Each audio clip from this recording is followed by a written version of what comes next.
ஓம் கணேசாய நமக. பணி வளர்ந்த வணக்கத்துடன் உங்கள் யோகா விஜய். இந்த வரம் தரும் வக்கிர குரு ரிஷப ராசியிலே பிறந்த உங்களுக்கு ஏற்கனவே ஜென்மத்தில் வந்ததுனால மலையளவு சோதனை போல உங்களுக்கு நிறையா தெரிஞ்சுக்கிட்டு இருக்கு. இந்த மலையளவு சோதனையை அவர் வக்கிரமாகின்ற காரணத்தினால பனி போல மாற்றி காட்டக்கூடிய ஒரு வல்லமை அவருக்கு மட்டும்தான் உண்டு. அப்படிப்பட்ட ஒரு அருமையான கட்டம்தான் இந்த வக்கிரகுரு. இந்த வக்கிரகுரு எப்பொழுது வக்கிரம் ஆகிறார் அப்படின்னு சொன்னால் 15/10/2024 அந்த தேதியில் மிருகசீரிஷ 2ஆம் பாதத்தில் இவர் வக்கரிக்கின்றார். இந்த மிருகசீரிஷ 2ஆம் பாதம் என்பது ரிஷபராசி, உங்கள் ராசியில் கடைசி பாகம். இந்த அடுத்த ஸ்டெப்பு எடுத்து வச்சாருனாலே அடுத்த வீடு வந்துடும், மிதுனம் ஓடியாந்துடும். அந்த மிதுனம் போகிறதுக்கு எத்தனிக்கிற போது சூரிய பகவான் ராஜாட்டிருந்து ஒரு உத்தரவு, அங்கே ஸ்தம்பனமாக வேண்டும் அப்படின்னு ஒரு உத்தரவுங்கிறதுனால ஸ்தம்பனம் ஆயிடுறார். ஸ்தம்பனம் என்றால் அப்படியே நின்று கொள்ளுது. அப்படி நின்று கொண்டு இருக்கும் பொழுது உலகம் சுற்றின்னு தான் இருக்கும் பூமி. ஆகையினால அவர் பின்னோக்கி போகிறது போல கணக்கு. இப்படி போய்கொண்டிருக்கின்ற அந்த போக்கு தான் நம்ம வக்கிரம்னு சொல்கிறோம். ஆக மிருகசீரிஷ 2ஆம் பாதத்தில் அவர் வக்கரிக்கின்றார் 15/10/2024 அன்று. அதை தொடர்ந்து அதுக்கு அடுத்தபடியாக 2/11/2024 மிருகசீரிஷ 1 வக்கரிக்கின்றார். 1/12/2024 ரோஹிணி 4 வக்கரம் ஆகின்றார். 27/12/2024 ரோஹிணி 3 வக்கரம் ஆகின்றார். நிறைவாக 11/2/2025, அதாவது 2025ஆம் ஆண்டு அடுத்த ஆங்கில புத்தாண்டு பிறந்து 2025ஆம் ஆண்டு பிறந்து பிப்ரவரி மாதம் 11ஆம் தேதி அன்று ரோஹிணி நட்சத்திரம் 3ஆம் பாதத்தில் வக்ர தியாகம் அடைந்து விடுகின்றார். அந்த வக்ர தியாகமான பின் அவர் என்ன செய்வார்? அதிசார ஓட்டமாக விட்ட இடத்தை விட்ட நேரத்தை செல்ல பண்ணணுமேங்கிறதுக்காக வேகமாக பயணிப்பார். அதுதான் கணக்கு. அந்த ஆகக்கூடி 15/10/2024 முதல் 11/2/2025 உள்ள இடைப்பட்ட 120 நாட்கள் இந்த உங்களுக்கு ரிஷப ராசியிலே பிறந்தவங்களுக்கு ஜென்ம குரு வனவாசம் போகச் செய்வார் அப்படின்னு ஒரு கணக்கு. ஜென்மத்தில் குரு வந்தார்னா வனவாசம் போயிடுவார், வனவாசம் போக வைப்பார் அப்படின்னு ஒரு கணக்கு. அதில் தரித்திரத்தை கொடுப்பாருன்னு ஒரு கணக்கு. இதையெல்லாம் ஒரு பொதுவான ஒரு செய்தி. அதுக்காக ஜென்மத்தில் குரு வந்த உடனே வனவாசம் போக வச்சிட மாட்டார், தரித்திரத்தை கொடுத்துட மாட்டார், அப்படியெல்லாம் செய்ய மாட்டார். அது ஒரு கணக்குக்காக சொன்னாங்க. அது எல்லா ஜென்மத்துக்கும் அது பொருந்தாது. அது எத்தனாம் சுத்து, எத்தனாவது பரியாயம், இப்படியெல்லாம் கணக்கு இருக்குது. 1ஆம் சுத்து, 2ஆம் சுத்து, 12 வருஷத்துக்கு ஒருக்க உங்கள் ராசியில் உட்காருவார். அப்போ 12 வருஷங்களுக்கு ஒரு தடவை தரித்திரம் கொடுத்துருமா அல்லது வனவாசம் போக வச்சிடும், அப்படியெல்லாம் கிடையாது. ஒரு கட்டத்தில் தசாபுத்திகள்லாம் பலவீனம் அடைந்த கட்டத்தில் அந்த மாதிரி நடக்கும் அப்படின்னு அதை சொல்லி வச்சாங்க. ஒரு சிலர் அப்படி ஏற்பட்ட காரணத்தினால அப்படி சொல்லி வச்சுட்டாங்க. அது உண்மையிலே அப்படியெல்லாம் நினைக்க வேண்டாம். 8ஆம் பதி ஆகிய குரு 1ஆம் இடத்துல இருக்கிறாரு. அப்போ ஆயுள் கெட்டியாக இருக்கும். 11 கூடையவன் லக்னத்தில் இருந்ததுனால லாபங்கள் பெருகும் அப்படின்னு தான் எடுக்கணும். அப்போ 1ஆம் இடத்துக்கு உரிய அந்த சுக்கிரன் அப்படிங்கிறவர் இவருக்கு விரோதி, 2 பேர். இது போக ஜென்மத்தில் குரு, அதாவது அந்தணன் தனித்து நின்றால் அவதிகள் மெத்த உண்டாம்னு ஒரு கணக்கு உண்டு. அந்தணன் தனித்து நிற்கிறாரா அப்படின்னா தனித்து நிற்கிறவர் வக்கரம் ஆயிட்டார்னு யோகம், தலைகளை போயிடும். அதான் மலை அளவு துன்பங்களும் பனி அளவாக மாறி போகக்கூடிய ஒரு காலகட்டம்.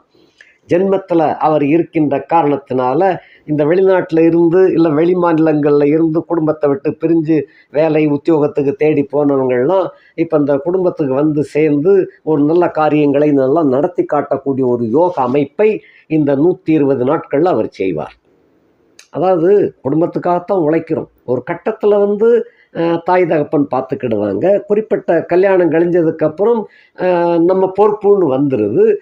குழந்தை பிறந்துருச்சுன்னு சொன்னால் குழந்தைக்காக நம்ம உழைக்கிறோம், பாடுபடுறோம், சம்பாத்தியம் பண்ணுறோம். இதுக்கு உண்டான இடையூறுகள் அப்படிங்கிறது தான் இதில் கணக்கு. இந்த இடையூறுகளை எல்லாம் தாண்டி குடும்பத்திற்காக உழைக்கிறோம். எங்கேயோ போகிறோம், உழைக்கிறோம், சம்பாத்தியம் பண்ணுறோம், திரும்ப குடும்பத்துக்கு எப்படா போவோம், மனைவி மக்களை பார்ப்போம் அப்படின்னு சொல்லியிருக்கோம். அப்படி மனைவி மக்களை பார்க்கக்கூடிய ஒரு சங்கதியைத்தான் இந்த ஜென்ம வக்கிர குரு கொடுக்குறார். அப்போ சோதனைகளெல்லாம் தடுக்கப்படுகின்றது அல்லது விலக்கப்படுகின்றது. அப்படிப்பட்ட ஒரு யோகம். ஆகக்கூடி நோய் நொடிகள் ஜென்மத்தில் கூறு இருந்துச்சுன்னு சொன்னால் இந்த வாயு சம்பந்தப்பட்ட தொல்லைகள், தோல் சம்பந்தப்பட்ட தொல்லைகள், தோல் நோய் சம்பந்தப்பட்ட தொல்லைகள்லாம் சில பேருக்கு வந்திருக்கும். அவைகளிலிருந்தால் முழுமையாக ஆரோக்கியம் பெறக்கூடிய ஒரு கட்டமாக அவர் கொடுப்பார் ஜென்மத்தில் இருந்து வக்கரிக்கிறதுனால. அதே சமயத்தில் அந்த தன வரவு சம்பந்தப்பட்டதில் அதுலேயும் குறைபாடு இல்லாமல் கொண்டு வருவார். இதுதான் ஜென்ம வக்கர குரு. அடுத்தபடியாக 2ஆம் இடத்திற்கு அவர் 12ஆம் இடத்துல வக்கரித்து இருக்கிறார். 2ஆம் இடத்திற்கு ஒரு 12ஆம் இடத்துல இருந்த செலவுகள், சுப செலவுகள் அதிகமாகும், தனம் எக்கச்சக்கமாக விரயமாயிரும் அர்த்தம். வக்கரிச்சதுனால விரயமாகாது, தன வரவுகள் மேம்பாடு அடையும், குடும்பத்தோடு சேர்ந்து வாழக்கூடிய ஒரு வாய்ப்பு, உங்களுடைய சொல்லுக்கு நல்ல மரியாதை ஏற்படக்கூடிய ஒரு காலகட்டம். அடுத்தபடியாக 3ஆம் இடத்திற்கு அவர் 11ஆம் இடத்துல இருக்கிறார். அதாவது உங்களுடைய ராசிக்கு தான், உங்களுடைய ராசியில் இருக்கிறாரு. 3ஆம் இடத்துன்னு எடுத்துக்கிட்டோம்னா 11ஆம் இடத்துல அவர் வக்கரிச்சிருக்கிறார். வக்கரிச்சு இருக்கின்ற காரணத்தினால இளைய சகோதர சகோதரிகளால் ஏற்பட்ட தொல்லைகள், துயரங்கள், குழப்பங்கள், கெட்ட பேரு, கொடுக்கல் வாங்கல் பிரச்சனைகள், பாகஸ்த பிரச்சனைகள், இவைகள்லாம் இந்த 120 நாட்களில் சரியாயிடும். அந்த குழப்பங்கள்லாம் தீர்ந்துரும், பிரச்சனை தீரும், பகை விலகும், நீ உனக்கு இன்னது எனக்கு இன்னது அப்படிங்கிறதோட செட்டில்மெண்ட் சரியாயிரும். இப்போ இது நீதி அநியாயம் அப்படிங்கிற கணக்கில் எல்லாம் பார்க்கும்போது இப்போ சமன்பாட்டுக்கு வரக்கூடிய ஒரு காலகட்டமாக விளங்கும்.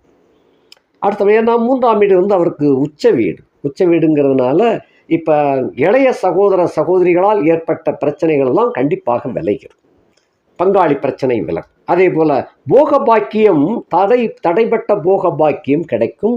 நண்பர்கள் தைரியம், வீரியம், பராக்கிரமம் இவைகளெல்லாம் உங்களுக்கு நல்ல பேர் கிடைக்கும், நல்ல யோகம், நல்ல அனுபவ பாக்கியதை கிடைக்கும். அடுத்தபடி போக்குவரத்து சம்பந்தப்பட்டதில் உங்களுக்கு வெற்றி கிடைக்க வாய்ப்பு உண்டு. 4ஆம் இடத்திற்கு அவர் 10ஆம் இடத்துல இருக்கிறார். 4ஆம் இடத்துக்கு 10ஆம் இடத்துல இருக்கிறதுனால தாயை விட்டு கொஞ்சம் பிரிந்து வாழ வேண்டிய ஒரு கட்டம் ஏற்படலாம். குடும்பத்தை விட்டு பிரிஞ்சவங்க கூடுவாங்க. தாயை விட்டு பிரிந்தவர்கள், அதாவது குடும்பத்தை விட்டுங்கிறது இந்த இடத்துல மனைவி மக்கள், அதை தாய் தந்தை குடும்பம்ங்கிறது வேற.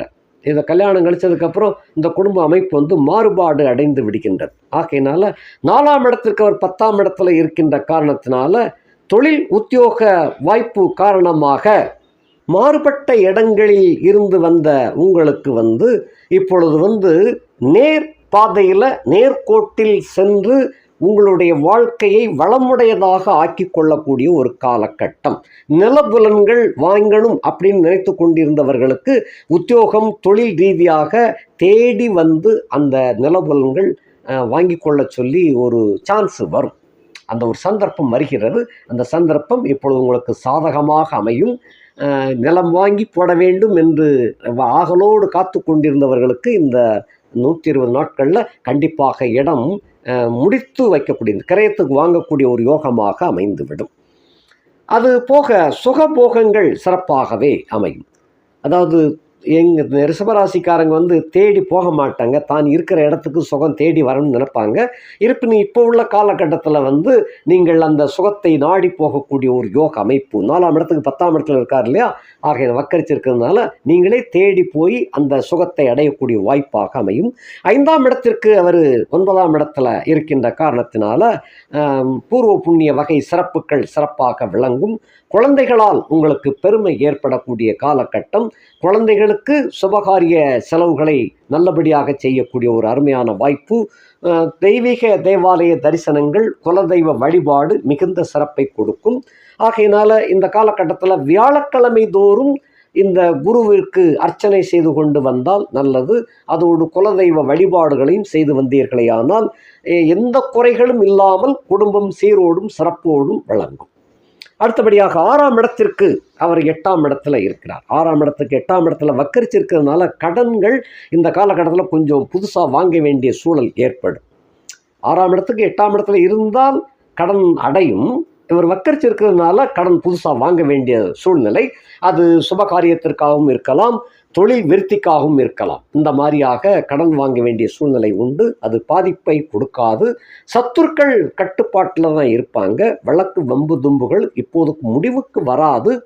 அந்த வெளிவட்டார தொடர் இந்த அதாவது உடன் பிறந்த சகோதர சகோதரிகள் வகையில் உள்ள வழக்குகள் தீர்மானத்துக்கு வந்துடும். வெளிவட்டார தொடர்பில் உள்ள வழக்குகள் வந்து இப்போதைக்கு தீர்மானத்துக்கு வராது. அந்த 120 நாட்கள் கழிஞ்சு தான் அதனுடைய தாக்கத்தை என்னன்னு பார்க்கணும். இந்த 120 நாட்களுக்குள்ள வெளி சம்பந்தப்பட்ட தொடர்பு உள்ள வழக்குகள் வந்து கட்டுப்பாட்டுக்குள்ளே இருக்கும். அடுத்து 7ஆம் இடத்திற்கு அவர் 7ஆம் இடத்திலே இருக்கின்ற காரணத்தினால திருமண வயதில் உள்ளவர்களுக்கு காந்தர்வ கல்யாணம் நடக்கக்கூடிய காலகட்டம் இது. ஆணாக இருந்தாலும் பெண்ணாக இருந்தாலும் அந்த லவ் மேரேஜ் அப்படின்னு சொல்கிறோம் இல்லையா, அரேஞ்சு மேரேஜுங்கிறத விட லவ் மேரேஜ் இப்போ அதிகமாக நடக்கக்கூடியதாக அமையும். குறிப்பாக விருச்சிக ராசி அப்படில உள்ள வரன்கள், அல்லங்கில் கும்ப ராசியில் உள்ள வரன்கள், அல்லங்கில் கடக ராசியில் உள்ள வரன்கள் இந்த மாதிரி சேரக்கூடிய ஒரு வாய்ப்பாக வருகின்றது. அது வந்து ஜம்பிங், அதாவது ஓடிப்போய் கல்யாணம் பண்ணுறாங்களே அந்த மாதிரி இருக்குது. கொஞ்சம் கவனமாக பார்த்துக்கங்க. அதை விட நீங்கள் தகவல் தெரிவிச்சிங்கன்னு சொன்னாலும் இந்த திருமணம் நல்லபடியாக நடத்தி வைக்க கூடும். ஆகையினால ஓடுவதை விட தைரியமாக எடுத்து சொல்லி திருமணத்தை முடித்து வெற்றிகரமாக கொண்டு போகிறது நல்லது. ஏன்னா குரு இப்போ வந்து வக்கரிச்சிருக்கிறார், சப்போர்ட் பண்ணுவார் உங்களுக்கு. பெரியவர்களுடைய ஆசீர்வாதம் நிச்சயமாக பெற்று திருமணத்தை முடிப்பது நல்லது. அதே போல் கூட்டு வியாபாரம் தொழில் செய்து கொண்டிருப்பவர்களுக்கு நல்ல முன்னேற்றத்தை கொடுக்கும். நண்பர்களால் பெருமைகள் கிடைக்கும், நண்பர்களால் சப்போர்ட்டும் கிடைக்கும்.